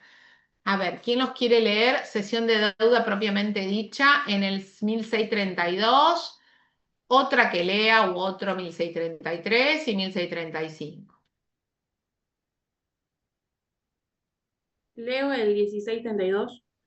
Dale, Victoria. Bueno, 1632, cesión de deuda. Hay cesión de deuda si el acreedor, el deudor y un tercero acuerdan que éste debe pagar la deuda, sin que haya novación. Si el acreedor no presta conformidad para la liberación del deudor, el tercero queda como codeudor subsidiario. Muy bien. O sea que la conformidad o la participación que tiene este acreedor en este acto negocial es solamente de dar conformidad, pero no de liberar, porque lo que te está diciendo Victoria es que si libera, en realidad es una novación, donde cambia directamente, sale el primer deudor y coloca a este segundo. Entonces, lo citamos, pero para dar una conformidad de que hay un nuevo deudor. Y esa conformidad que da lo habilita que en el caso que haya incumplimiento por alguno de los dos, pueda reclamarle también a este tercero que se asume como deudor. Luego el 1633, Victoria. Asunción de deuda. Hay asunción de deuda si un tercero acuerda con el acreedor pagar la deuda de su deudor, sin que haya novación. Si el acreedor no presta conformidad para la liberación del deudor, la asunción se tiene por rechazada. Bueno, acá hay un negocio, pero no es triangular, como en la sesión de deuda que vimos en el 1632. Acá participa el acreedor y viene el tercero al acreedor y le dice, che, te vengo a pagar la deuda de Pepito. Yo siempre digo que es la típica del familiar o del amigo que, viste, que viene a saldar la deuda. Entonces dice, bueno, te la recibo, te doy 3 cuotas, pero no lo libero al otro. O sea, tengo ahora un caso de una asunción de deuda, Matías, de un que le hice a una colega amiga. Resulta que ella salió, tiene acreedora de unos honorarios porque ganó un juicio y lo ganó por negligencia de la otra parte. La otra parte, el abogado, no apeló y entonces resultó condenado su cliente por cierta cantidad de dinero, bueno, y obviamente tiene que pagar a los 2 abogados al perder el juicio. Entonces, como hubo una mala praxis de su propio abogado, el abogado asume la deuda frente a la colega. No sé si me Mira, explico. Entre colegas asumen la sí, deuda. sí. Bueno, y yo le armo una asunción de deuda, ¿viste? Y ahora estoy teniendo problemas porque la colega que le dé, que es deudora, no está pagando, no estaría pagando. Y se había fijado en Yuge la asunción, pero también yo había puesto título ejecutivo. Ahora, si yo tengo que apremiar, Matías, ¿apremio a quién? ¿Al abogado o al condenado en costas? Tengo que incorporar ese título. ¿Y dónde Sí, va? ¿A familia o al juzgado de distrito? Porque, digamos, yo construí un instrumento. claro. Bueno, viste, tenemos Buen leyes. caso de laboratorio. Yo siempre con esas cositas. Así que es lindo porque si tuviéramos que reclamar los honorarios al condenado en costas, que era el cliente, el particular, íbamos a el juzgado de familia donde se gestionó toda la condena. Exacto. Claro. pero ahora no sabemos dónde ir, porque el que asumió la deuda es un tercero, que es el abogado, que era de la parte condenada. Bueno, una cosa muy del 1633, tendría que ir a distrito para mí. La autonomía de la voluntad juega un rol preponderante. Bueno, nos queda ese, la promesa de liberación. ¿Quién lo busca ahí? A ver. Y con ese terminamos. 1635. Yo lo leo, profe, si quiere. Dale. Artículo 1635. Promesa de liberación. Hay promesa de liberación si el tercero se obliga frente al deudor a cumplir la deuda en su lugar. Esta promesa solo vincula al tercero con el deudor, excepto que haya sido pactada como estipulación a favor del tercero. Bueno, acá no interviene el acreedor. A diferencia de las otras dos, el acreedor no está presente, no se entera, es el deudor originario que conviene con el deudor que asume la deuda, pero sin conocimiento del acreedor, por lo tanto, el compromiso lo asume con ese deudor, nadie más. Es un convenio también bilateral, porque en los otros dos, acuérdense que intervenía el acreedor, acá no interviene el acreedor para dar su conformidad, o sea que es una relación interna, como una especie de asumo, pero bueno, te presto el dinero, puede ser que le preste el dinero, puede ser que vaya y le pague al acreedor. O sea, es una asunción de deuda privativa de la parte deudora. Esto pasa habitualmente también y queda en la esfera privada, ¿no? A veces me dicen, bueno, fue mi primo el que pagó la fianza o fue mi que pagó la deuda, mi cónyuge, no, sí, mi cónyuge también puede ser porque hay un sistema de separación de bienes cuando son deudas privadas de cada uno, propias, originadas propias. Bueno, entonces hay que después hay un derecho ahí a recompensarlo, ¿no? Hay que ver, en el tema del matrimonio es un poquito más complejo. Bueno, aunque acá el deudor cedente no queda liberado frente al acreedor, sería. El tercero, que es el deudor cesionario, ingresa en calidad de obligado subsidiario y el acreedor puede demandar a ambos. Esa es la segunda, la del 1632, ¿sí? Bueno, les dejo acá la filmina de la promesa de liberación, que es la última, y cualquier pregunta me la hacen, yo voy a preparar el mate.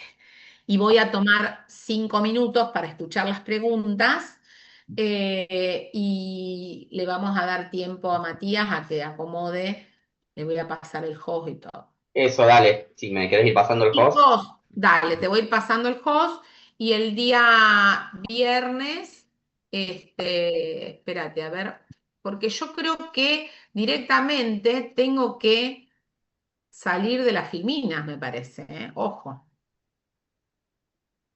Viste que siempre tenemos el mismo problema, Mari, ¿no?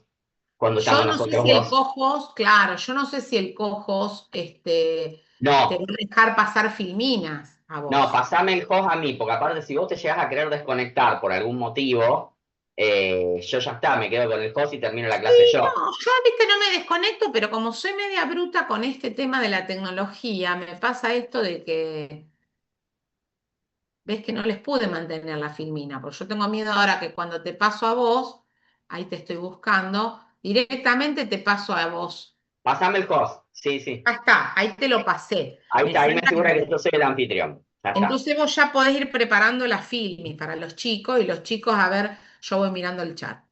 Debería poder sin problema. Profe, Sí, ahí veo una pregunta de Agustina. sí, yo, porque cuando hablamos de asunción de deuda se me vino a la cabeza empleo útil, cuando básicamente se realiza el pago en beneficio de un ajeno.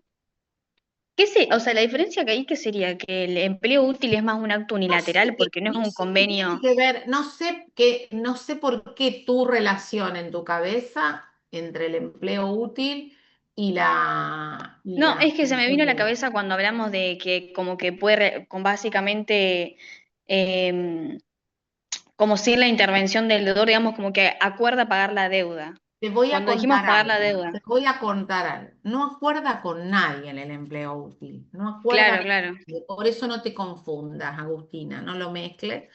¿Tiene punto de contacto que paga la deuda de otro? Ese es el punto de contacto que le viste y se ve que estuviste estudiando esa bolilla que es la 3. Muy bien. Pero en realidad, Agustina y todos, ese es el único punto de contacto, porque en el empleo útil no hay un convenio, un acto convencional necesariamente. No hay, no hay en realidad.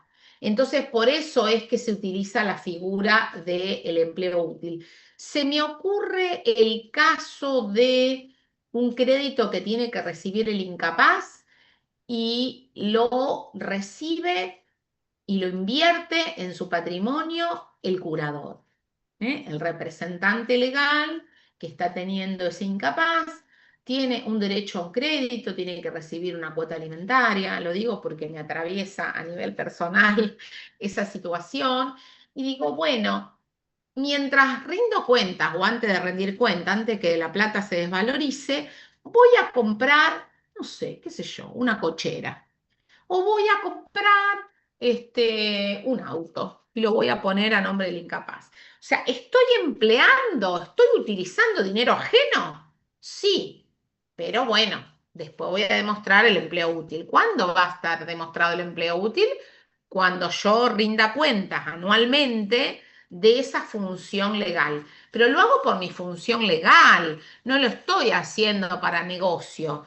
En cambio, el convenio de cesión de deudas puede ser altruista, puede ser que a mí me dé vergüenza que mi esposo tenga esa deuda con el bingo, con el City Center, o me dé vergüenza que le deba al almacenero, o tenga deuda. Mi hijo, qué sé yo, invistió una persona y yo ofrezco como madre, es mayor y tendría que pagar la embestida o los daños que produjo a la persona embestida, y yo hago entonces la asunción de la deuda. ¿Te das cuenta que la finalidad es otra? Puede ser altruista o puede ser como un negocio. Bueno, te pago la deuda de 100.000 pesos, pero ahora vos pasás de verme a mí 200. Mirá lo que te digo. O sea, puede ser un negocio si le pido el préstamo a una financiera, alguien que se dedica, como dijo Matías, a comprarme ese negocio. Dice, bueno, te compro el plan de ahorro, pero, qué sé yo, recibí la mitad de lo que pusiste en cuota hasta ahora. Son las 3/4 partes. Si te sirve, te lo doy. Si no, pero no tengo plata para comprártelo, te doy otro auto, qué sé yo. O sea, te das cuenta que la finalidad es otra. ¿Mm? Bien, muchas gracias. Generalmente el empleo útil tiene un origen legal o una finalidad altruista. Acá, en materia de cesión de crédito y de deuda, atrás generalmente, por eso la discusión en la doctrina, hay un contrato y generalmente negocial. La idea es tener algún lucro, sea el cesionario acreedor o el cesionario cedente, y bueno, un cesionario de deuda. Bueno, Profesora, Matías, sí. Hola, dijo Leonel. empleo útil, ¿qué tal? ¿Dijo empleo útil finalidad altruista? El código Puede dice tener, sin ánimo de liberalidad. claro, pero puede tener una finalidad de cumplir no, no es con ánimo de liberalidad, que no es lo mismo. Yo no dije eso. Yo Sin ánimos de liberalidad. Claro, sin ánimo de liberalidad, pero puede tener la finalidad de beneficiar o debe tener, de obtener una utilidad. Si este sujeto, curador, recibe dinero, plata, por ejemplo, una indemnización en una cuenta de usura pupilar de un seguro, y esa cuenta es del incapaz, puede reinvertirle, puede pedir al juzgado que se compre un auto o que se transforme en un plazo fijo en dólares. Y eso es para beneficio, por eso lo de la utilidad. ¿Te das cuenta, Leonel? Por eso lo del empleo Sí. útil. Lo que yo tengo que demostrar es que esa negociación es un empleo útil para otro, no para mí, que estoy haciendo el negocio de comprar el vehículo. ¿Me explico? No hay una Sí, sí. liberalidad ahí, no hay una liberalidad. Hay una inversión para sostener, o en nuestro país, como decimos, los valores del dinero, porque cuando uno recibe una indemnización en pesos, si la dejas ahí en la usura pupilar, en el banco, se la deja el seguro, obviamente que el incapaz no le llega la plata. O sea, capaz que la necesita, ¿entendés? O la necesita el curador mantener en sus valores en el tiempo. Entonces, hace una propuesta de un negocio. A eso me refería. Eso no es un negocio en sí mismo, sino el cumplimiento de una función de curatela, no un negocio en sí mismo patrimonial para el que emplea ese dinero, para otro. ¿Está? Sí. Perdón Entonces, que los interrumpa, Mari, tendríamos que empezar con Mora porque nos queda media hora y el tema es largo. cierro, adiós. Perdón. No, al contrario, a vos. Se Te quedó medio ve, chiquito, te quedó medio chiquito, me sale en la computadora. ¿Lo podés ampliar no, abajo? está al máximo, no sé Ah, por bueno, qué, pero bueno, igual vamos a ver mucho código, porque el tema da para código y para práctica. Así que bueno chicos, vamos a seguir con Mora, vamos a tratar de por lo menos ver lo principal porque es un tema largo, complicado. Pregunta de examen, lo fue en el último y lo suele ser seguido. Pregunta que lamentablemente muchos no contestaron bien, no porque no lo habían estudiado, se notaba que lo habían estudiado, pero confundían conceptos o no los sabían explicar. Así que bueno, vamos a tratar de, por lo menos lo principal, tratar de verlo en esta media hora que tenemos, como para apuntalar un poco ahí. Es un tema importante, no solo como tema pedagógico y posible pregunta de examen, sino en la práctica, porque posiblemente sea la etapa donde intervengan como abogados en una obligación que está en una instancia de cumplimiento normal, en donde no hay ningún retraso, no hay ningún incumplimiento, no hay ningún motivo para pensar que eso no se va a cumplir. La realidad que la intervención del abogado no, salvo que para algún asesoramiento o para alguna consulta del cliente, no es tan fundamental. Sí, cuando ya pasamos a una instancia de incumplimiento, de retardo, ¿sí? En donde posiblemente sea fundamental la participación del abogado. Sí, Analía. No, perdón. Ah, pensé que querías preguntar Nada, algo no, vos. no, no. No hay problema. Como les decía, Gracias. tenemos poco tiempo y es un tema que está desarrollado en el código. De hecho, el código nos da la descripción de todo, tanto de qué es la mora como de sus efectos. Hoy les pido que me ayuden y vamos a ir siguiendo el código. Primero que nada, ¿qué es la mora? La mora es el retardo culpable o deliberado en el cumplimiento de una obligación o deber, ¿sí? Ahora, vamos a primer punto y primer tema que vi que fallaron muchos en el examen. La mora es el retardo en el cumplimiento de una obligación, ¿sí? Básicamente es no cumplir con la obligación en el momento que se tiene que cumplir. De ahí vamos a ver las distintas clasificaciones que podemos tener de las obligaciones en cuanto a si es pura y simple o tiene alguna modalidad, ¿sí? ¿Cuáles son las modalidades que podemos tener? Plazo, Sí, plazo y ¿qué más? condición. Y condición, porque van a ser aquellas que nos van a diferir el momento en el cual se debe cumplir la obligación. Si no tiene ninguna de estas modalidades, es una obligación pura y simple, se tiene que cumplir en el momento del nacimiento. Bien, ahora, aquellas que están sujetas a plazo o condición, se va a diferir este momento de cumplimiento. Y en base a eso es donde vamos a saber si existe o no existe mora. Primer punto. ¿Qué es la mora? Ya lo vimos, es el retardo en el cumplimiento de la obligación. Entonces lo primero que tenemos que analizar si es una obligación pura y simple o tiene alguna de estas modalidades. Segundo punto importante.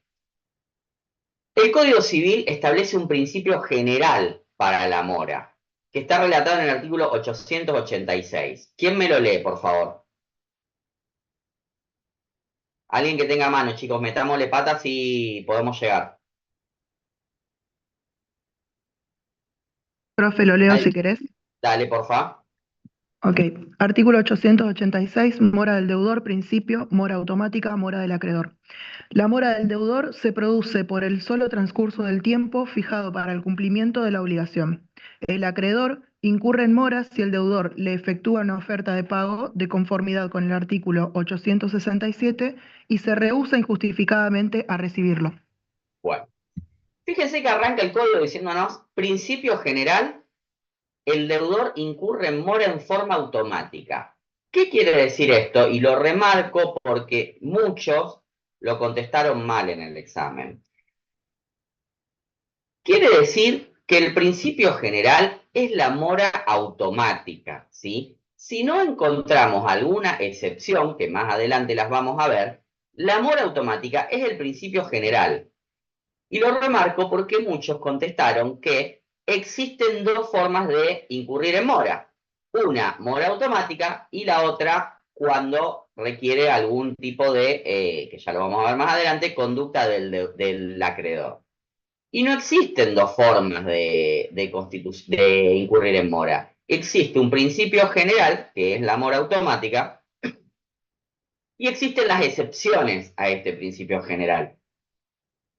Perdón. Entonces, pregunta contestada. Hay dos formas de incurrir en mora, una automática y la otra, cuando no es automática, está mal contestado, porque es un principio general.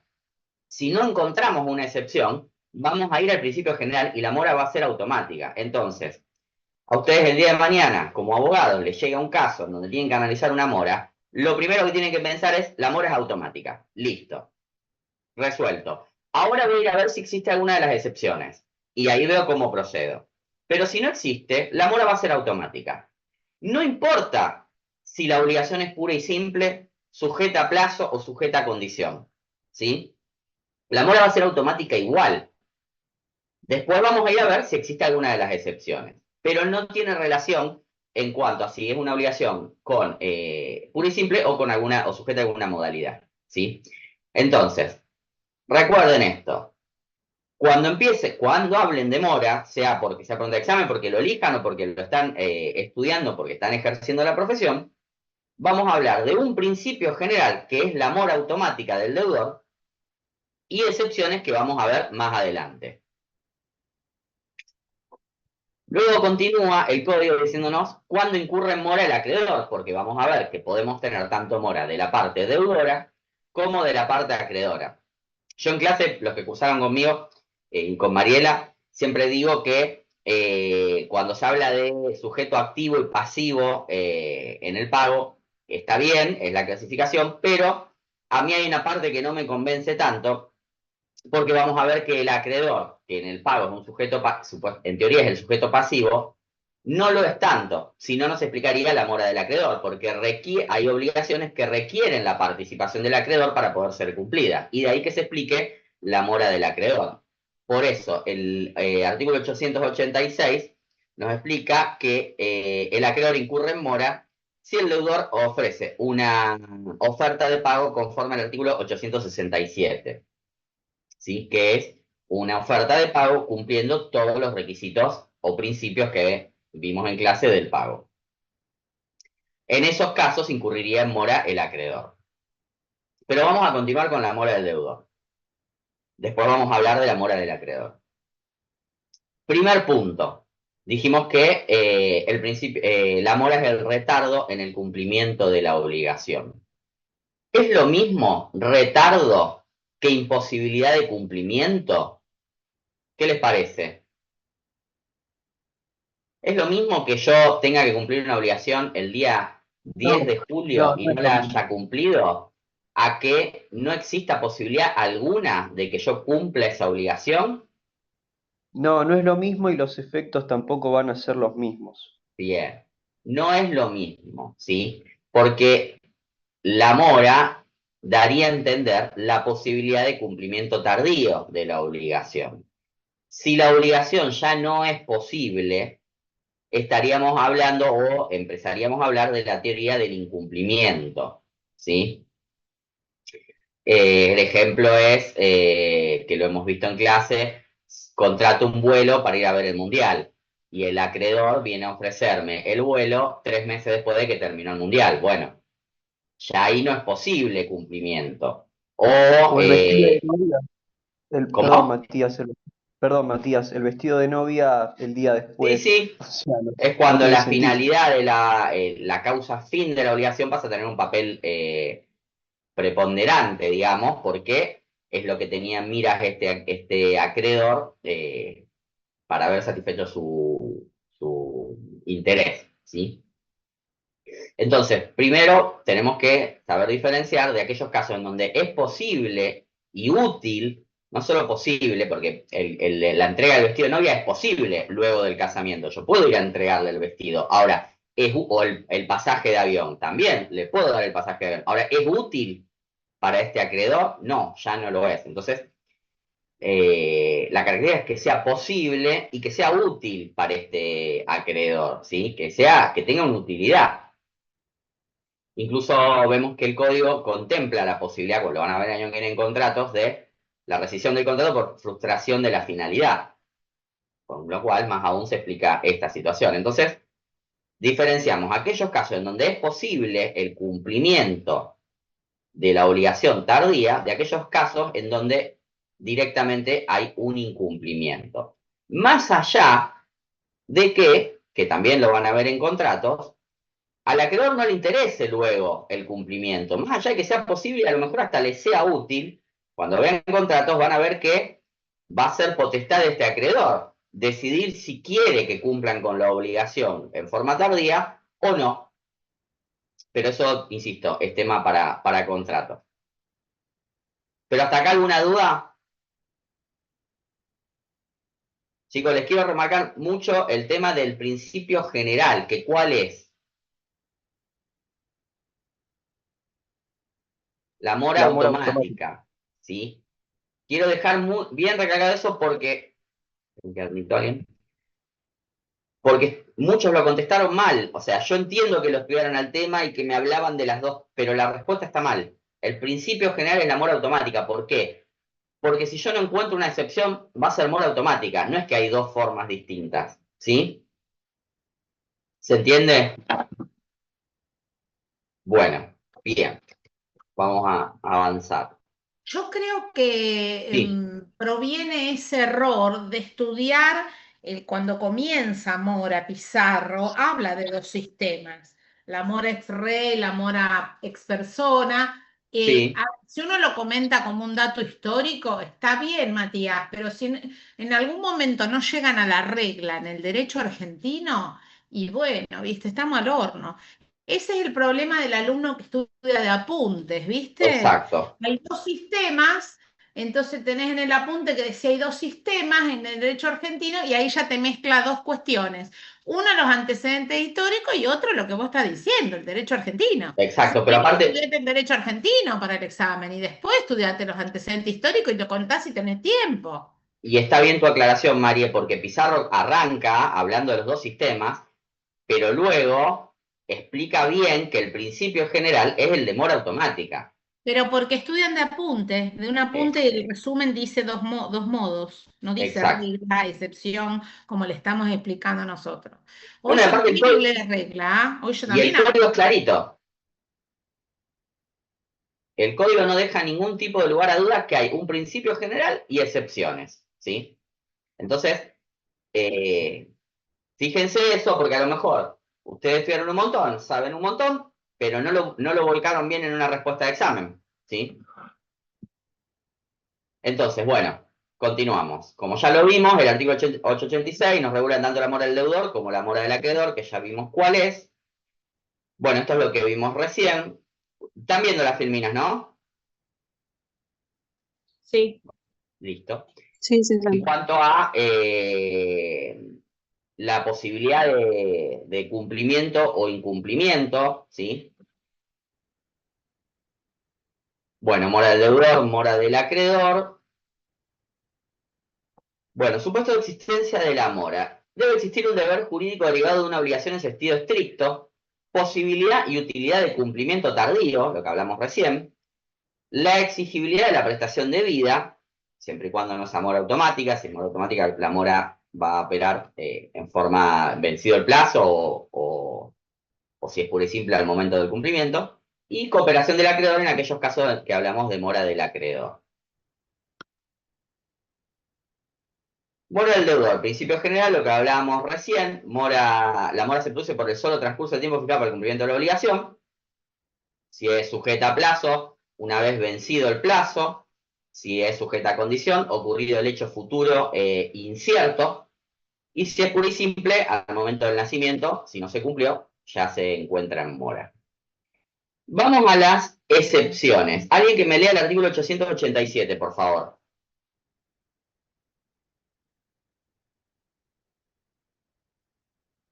Chicos, ¿alguien me lee el 887? Yo lo leo. Dale. Artículo 887. Excepciones al principio de la mora automática. La regla de la mora automática no rige respecto de las obligaciones. A. Sujetas a plazo tácito. Si el plazo no está expresamente determinado, pero resulta tácitamente de la naturaleza y circunstancias de la obligación, en la fecha que conforme a los usos y a la buena fe debe cumplirse. B. Sujetas a plazo indeterminado, propiamente dicho. Si no hay plazo, el juez a pedido de parte lo debe fijar mediante el procedimiento más breve que prevea la ley local, a menos que el acreedor opte por acumular las acciones de fijación de plazo y de cumplimiento, en cuyo caso el deudor queda constituido en mora en la fecha indicada por la sentencia para el cumplimiento de la obligación. En caso de duda respecto a si el plazo es tácito o indeterminado propiamente dicho, se considera que es tácito. Bien. Bueno, fíjense que no son tantas las excepciones. Entonces, se entiende mejor este principio general. Bien, porque el 887 nos dice, no, las excepciones son estas. Estos van a ser los casos en donde la mora no va a ser automática. Y que básicamente, y en relación a lo que leyó recién Valentina, van a ser aquellos casos en los que no esté del todo claro cuál es el momento en el que este deudor debe cumplir. O sea, van a ser los casos en el que el deudor no tenga del todo cierto el momento, ¿sí? ¿Se entiende? Que son los casos de plazo sujetas a plazo tácito, si el plazo no está expresamente determinado, pero resulta tácitamente de la naturaleza de la obligación, y en aquellos casos de plazo indeterminado. Bien, donde el deudor diga, bueno, mira, yo quiero cumplir, pero no sé cuándo es exactamente el momento, ¿sí? Porque no está del todo determinado. Y es lógico que esto sea una excepción al principio de mora automática, porque no se le podría pedir al deudor, no, vos incurriste en mora automáticamente desde tal día, pero yo no sabía, no estaba del todo, el plazo estaba indeterminado, yo no sabía cuándo había que cumplir, ¿sí? Incluso, fíjense que el código da la posibilidad de acumular en una misma acción, ¿sí? La acción de fijación de plazo y de cumplimiento. ¿Por qué? Lo que plantea el código es, bueno, el deudor no sabía cuándo tenía que cumplir, entonces la mora no puede ser automática, y ahora vamos a ver cuál es la actitud que tiene que tomar el acreedor ante esta situación. Y hay que determinar cuál es el plazo, cuál es el momento. Uno podría ir ante el juez a decirle, bueno, juez, el código dice por el procedimiento abreviado más corto posible, determine el plazo. O podría decirle, pues, determine el plazo y obliga a que cumpla. Ambas cosas, podría cumplir en una misma pretensión ambas acciones, ¿sí? Que es algo que lo van a entender mejor cuando vean procesal, porque es algo muy procesal, pero ya el código nos da esa solución. Bien, dicho esto, acá tenemos las dos excepciones al principio de mora automática. En estos casos, o en los casos que la obligación tenga sea un plazo determinado, sea un plazo tácito, sujeto a plazo tácito, la mora no va a ser automática. Y entonces, si la mora no es automática, ¿en qué momento incurre en mora el deudor? ¿Qué les parece? Cuando se venza el plazo que se ha establecido a raíz de la interpelación. Está bien la palabra interpelación, no me gusta tanto dicho de esa forma. cuando se lo intima fehacientemente a través de la interpelación al cumplimiento de la obligación. O sea, cuando el plazo no es tácito, hay que, este acreedor tiene que hacer una acción que se llama ¿cómo? Interpelación. Interpelación es la forma, es cómo la tiene que hacer.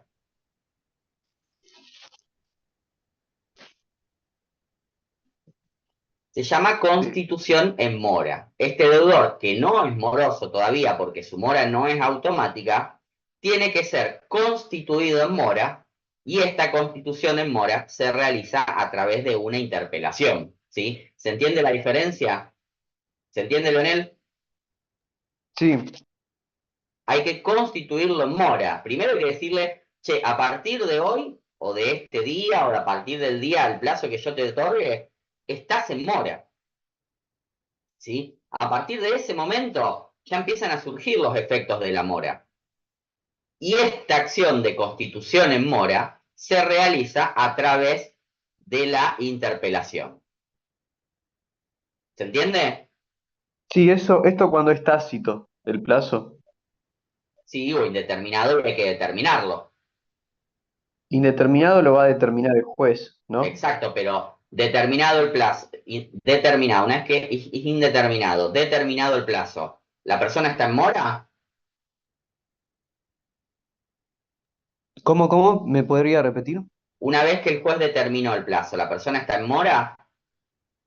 No, una vez que lo ha determinado y una vez que se ha cumplido y siempre y cuando Bien, el deudor, para el momento del perfecto, cumplimiento del plazo, perfecto, no haya cumplido la prestación.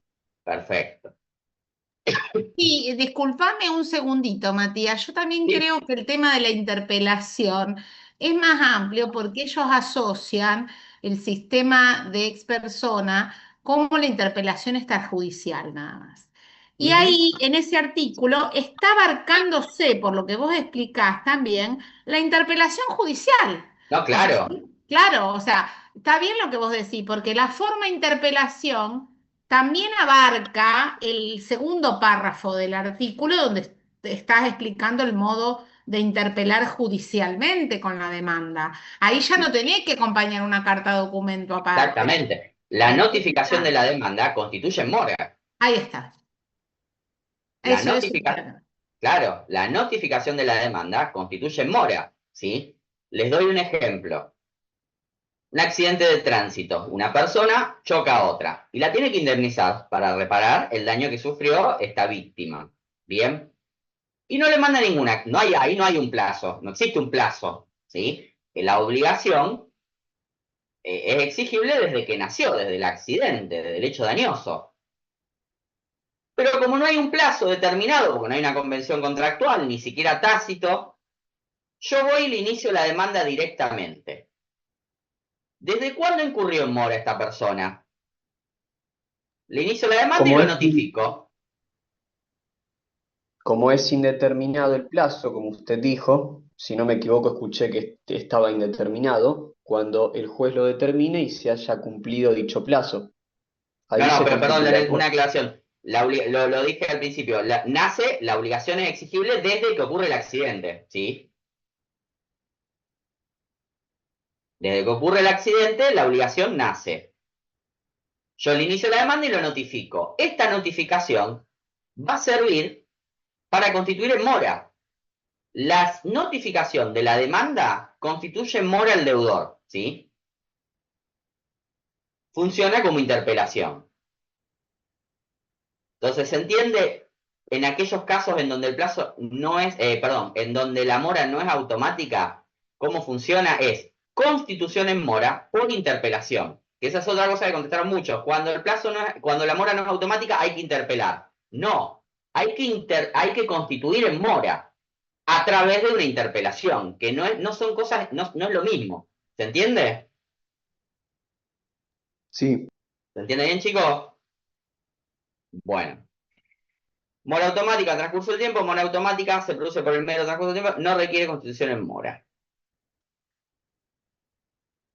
Constitución en mora en aquellos casos en los que la mora no es automática a través de una interpelación. ¿Qué es la interpelación? es una declaración de voluntad recepticia consistente en un requerimiento de pago que formula el acreedor al deudor y produce que sus efectos propios cuando efectivamente llega a conocimiento de este último. ¿Sí? Uy, me fui. Para que vuelvo para atrás. Nos faltan varios temas, chicos. Voy a tratar de avanzar un poquito más rápido porque si no... Caracteres de la interpelación es potestativa, ¿sí? Porque es potestad del acreedor realizarlo o no. Obviamente, mientras no interpele, no constituya mora por interpelación, este deudor no va a estar en mora, pero tampoco nadie lo obliga. Lo puede hacer como no. Es unilateral, es recepticia, es no formal, el código no exige una formalidad, ¿sí? Obviamente tiene que ser por un medio que yo pueda acreditar luego y usarlo como medio de prueba. El medio por excelencia es la carta documento, pero podría ser por una constatación notarial, por una carta certificada, por una cédula judicial. Y exigencia categórica de pago. Y acá voy a hacer una aclaración, porque esto fue pregunta de examen que redactaran una interpelación. Y chicos, tengan en cuenta que la interpelación no puede arrancar diciendo, usted me debe, así que le pido que me pague. No, lo intimo a que en tal término me pague la suma de tanto en concepto de intereses, porque recuérdense que conforme al principio de identidad e integridad del pago, el pago se tiene que reclamar íntegro, porque si yo no reclamo, por ejemplo, los accesorios, que pueden ser los intereses, correría el riesgo de firmar un recibo de pago cancelatorio sin cobrar los accesorios y se extinguiría y no podría cobrar estos accesorios, ¿sí? Así que ténganla en cuenta por si en algún examen o el día que ejerzan tienen que redactar una interpelación, tiene que ser categórico. Tengo que decirle qué es lo que quiero y cuándo lo quiero, ¿sí? Vamos a pasar un poco porque si no, no vamos a llegar. Y vamos a ir un poco a los efectos de la mora, ¿sí? Constituido en mora, ¿sí? Sea porque la mora es automática o porque ustedes interpelaron y constituyeron en mora a este deudor, empiezan a surgir los efectos de la mora. Los más comunes y los que se suelen ver son los intereses. ¿Qué tipo de intereses? No todos los intereses, y lo recalco porque la mayoría de los exámenes que vi desarrollaron intereses compensatorios, punitorios y moratorios. Y si estamos hablando de mora, los que nos interesan son los moratorios y los punitorios, ¿sí? Entonces, uno de los efectos de la mora son los intereses, pero es uno de los efectos. Si es una obligación que nace de un acuerdo de parte, o sea, de un contrato, y este contrato tenía una modalidad que era, tenía una cláusula penal, por ejemplo, otro de los efectos va a ser la posibilidad de exigir esta cláusula penal. Bien. Otro efecto puede ser la posibilidad de reclamar los daños y perjuicios que esta mora me podría haber ocasionado. También lo van a ver en contratos, otro efecto puede ser la rescisión del contrato por desinterés del acreedor de que se cumpla la obligación. Un efecto importante, que no lo vi en ningún examen, si estaba en alguno no me acuerdo, pero puede haber sido muy pocos porque no lo recuerdo, es la imposibilidad de que la otra parte te constituya en mora, o de constituir en mora, mejor dicho, a la otra parte si yo estoy en mora.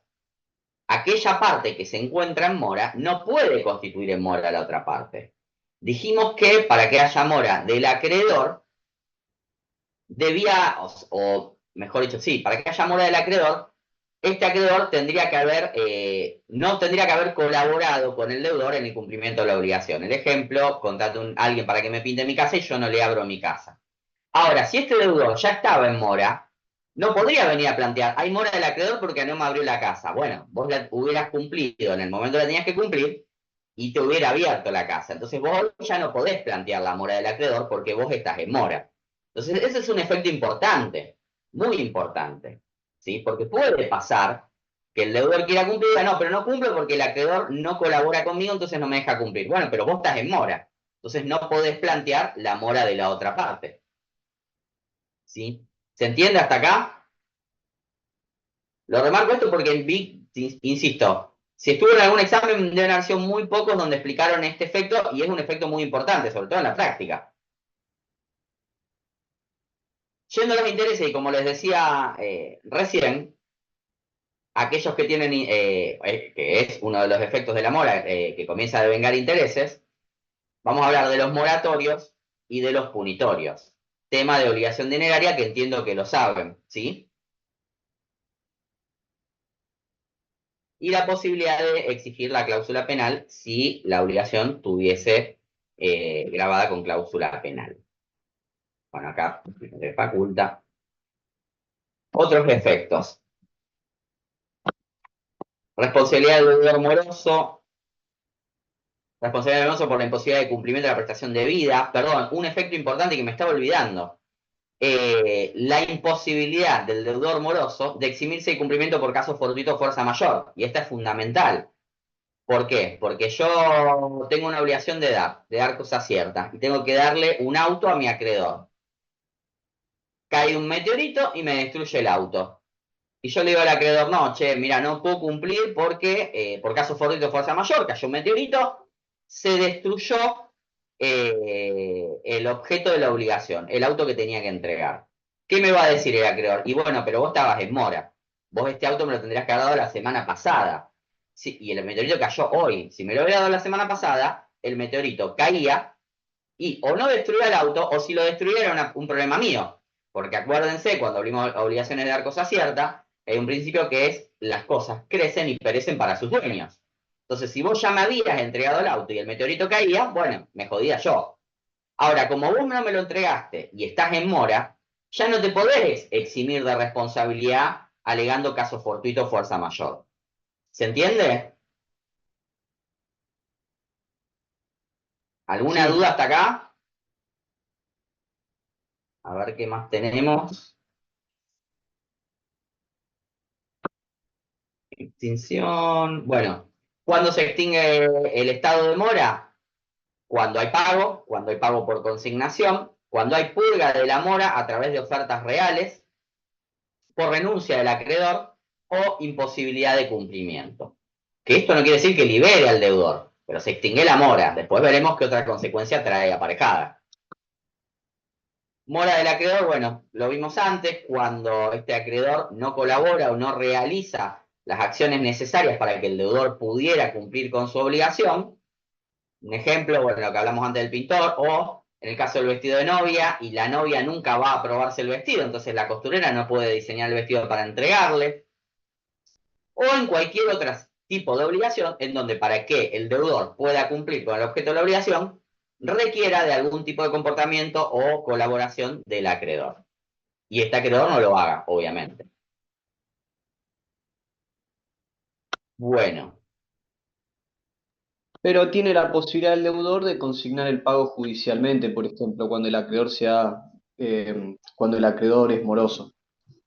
Sí, pero siempre lo va a tener, y aparte, esta consignación solamente puede ser judicial, ¿y en qué casos? Acuérdense de eso, perdón, te corto un segundo, así hacemos rápido, para el resto de los chicos. Acuérdense que existen dos tipos de consignación para nuestro código, la judicial y extrajudicial, y que tienen diferencias. Entonces, cuando lo expliquen en qué caso va a poder ser una, en qué caso va a poder ser otra, y qué tipo de obligaciones pueden consignarse, cuáles no, etcétera, ¿sí? Estoy pensando si me olvido de algo, pero bueno. Tuvimos poco tiempo, así que traté de dar lo principal. Chicos, estudienlo bien el tema, porque ya estamos en hora. Estudienlo bien al tema. No, Matías, está Sí. todo bien, está todo muy, muy esquemático lo que dijiste y vuelvo a repetir, me parece que las falencias en mora siempre vienen de lo mismo. Estudio de un apunte y pongo lo que dice el apunte. Si yo no me Sí. armo mi propio apunte, no estoy estudiando, estoy haciendo el proceso que hizo otro y no Sí, sabemos si está exacto. lo esencial. Claro. No, y más que es un tema que está desarrollado tanto en manuales como en pizarro, como en el código. Pero Entonces, viste que el código tiene esos 3 artículos y después tenés no, que ir al no, límite de tiempo de claro, pero por pago. ejemplo, yo hago mucho hincapié en el tema del principio de mora automática porque vi mucho fallo ahí.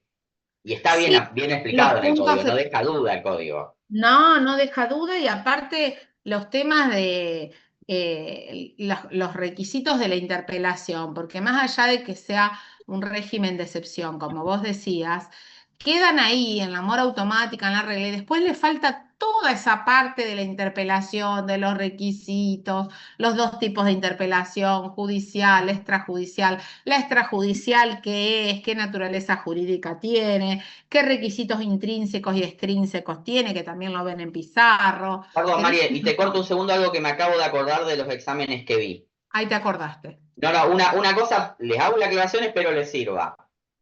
Pregunta de examen fue mora, obviamente, y uno de los puntos de la consigna era efectos de la mora. Automáticamente creo que casi todos los exámenes ponían intereses y después aplicaban alguno que otro más. Siempre van a ser los intereses, porque si la obligación es de hacer, ¿va a ser un efecto de la mora los intereses? Daño moratorio tenían que poner. Los daños moratorios, Tengan en cuenta de Matías. que los intereses van a ser un efecto de la mora cuando la obligación sea dineraria. Ahora, si la obligación es de hacer o no hacer, no es un efecto de El la mora. Entonces, requerimiento, sepan explicarlo, porque al no estar Es en un examen difícil que oral, pongan lo que quieren. Ellos van poniendo lo que quieren, lo que se acuerdan, no, y por entonces eso. ahí te pasaban a explicar, dentro de interés moratorio, te pasaban a explicar, porque yo los vi también a los Sí, exámenes, sí. por supuesto, te pasaban a explicar los intereses sancionatorios, los intereses compensatorios. ¿Qué tiene que ver con el tema mora? Si el tema principal es mora, seguía hablando de la mora, lo Claro, sumo los intereses, la cláusula penal moratoria, pero no de todos los tipos de cláusula penal y todo. O sea, esa es otra cosa, la no interpretación de consignas, que lo venimos hablando ya. exactamente, sí. Y aparte, chicos, con un tema, yo sé que muchos preguntaban la modalidad de examen, etcétera, porque les preocupa un examen oral. Al ser el examen escrito, no hay una interacción. Nosotros tenemos que leer lo que ustedes nos explican Y entender. y entender. Entonces, tengan en cuenta de que lo que ustedes vuelquen en el examen es lo que nosotros vamos a leer y es lo que nosotros vamos a evaluar. No hay una posibilidad de interacción como en un examen oral que podemos ver si el alumno a lo mejor está trabado o lo sabe, pero acá no, chicos, ustedes vuelcan, nosotros evaluamos, ¿sí? Gracias, Matías. No, por Gracias por favor. tu participación. El viernes nos estamos viendo con modos extintivos. Primero hora vamos a hablar de todo pago, todo pago, lo que no sea mora. Y en la segunda hora vamos a hablar con Enzo Castón Jauregui de los otros modos extintivos. Transacción, prescripción, novación, compensación y el mundo y sus contornos.